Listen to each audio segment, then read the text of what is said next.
Good morning friends. आता माझी तब्येत एकदम ठणठणीत झालेली आहे. आता मी आलेलो आहे माझ्या रूमवरती आणि आताच न्यूज बघितली की अक्षय शिंदे एन्काउंटर प्रकरणात 5 पोलिसांवर गुन्हे दाखल करा आणि SIT बसवा. तर मित्रांनो, आता मला या एन्काउंटर बद्दल बोलायचंय. तर पहिले तर SIT बसून काही उपयोग होणार नाही. बसवायचंच असेल तर केंद्राची कुठली तरी SIT बसवा, तरच ह्याच्यातनं सत्य बाहेर पडेल. तर मित्रांनो, एन्काउंटर कसा केला जातो, बोगस एन्काउंटर, ते मी पहिले सांगतो. ज्याप्रमाणे मला ऑफर दिली होती एन्काउंटरची वाल्मिक कराडच्या, त्यावर मी नकार दिला. म्हणलं एवढं पाप होणार नाही.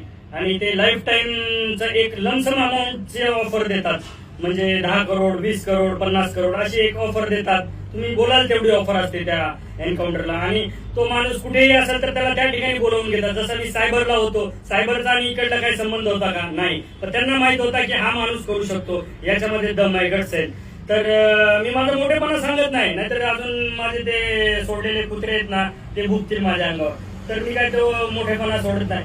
पण मित्रांनो, एन्काउंटर कसा, आता ऐका, एन्काउंटर कसा बोगस केला जातो. तर ते अशी टीम येते, एक जशी 4 लोकांची टीम आलेली.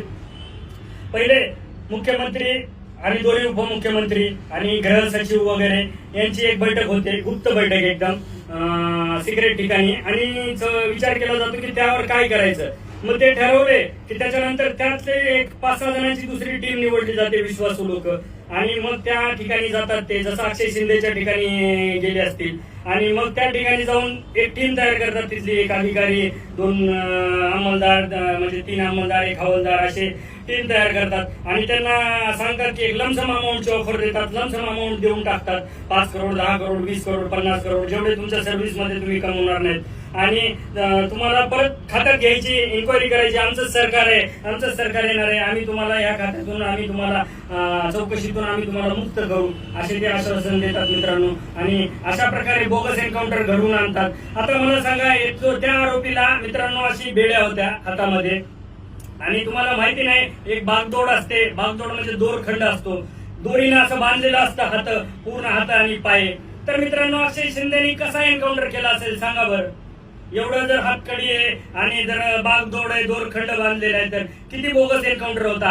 आणि याच्यामध्ये जर आरोपी बनवायचे, SIT केंद्राची बनवा मित्रांनो. आवाज उठवा माझा तुम्ही. अजून आवाज उठवत नाही विरोधी पक्षाचे नेते. ही महाराष्ट्र सरकार खरंच नपुसक आहे आणि हे विरोधी पक्षाचे सुद्धा नेते नपुसक आहेत. आवाज उठवा. यामध्ये जर आरोपी करायचंय ना, तर या गृहमंत्र्याला, देवेंद्र फडणवीसांना आरोपी करा मित्रांनो, त्याशिवाय काय होणार नाही.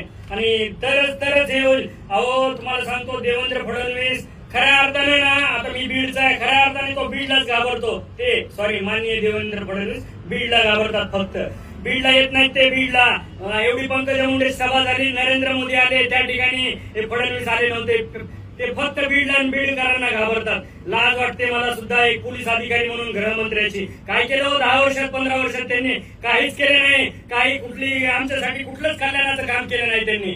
फक्त चालू आहे त्यांचं आपलं आणि त्यांच्या मिसेसचा ऍक्सिस बँकेतून आमचे 300-300 रुपये घ्यायचे आणि महिन्याला 10 करोड, त्याच्यातून आपला खर्च भागवायचा, व्हाईट मनी. बघा मित्रांनो, आवाज उठवा. अजून सुद्धा मी आवाज उठवतोय, तर तुम्ही काय सांगताय? तुम्हाला तर फक्त शेअर करायचंय. माझ्या रणजित रेड्डी कासले ID ला मला फॉलो करायचंय आणि पुन्हा हे करायचंय, पुढे पाठवायचंय. तुम्हाला काय करायचंय घर बसल्या? एवढं करा मित्रांनो. देश विदेशातील प्रत्येक घडामोडींचे लाईव्ह अपडेट मिळवण्यासाठी आता साम टीव्हीच्या सर्व सोशल मीडिया प्लॅटफॉर्मला लाईक, फॉलो आणि सबस्क्राईब करा. तसंच सर्व नोटिफिकेशनसाठी बेल आयकॉन प्रेस करायला विसरू नका.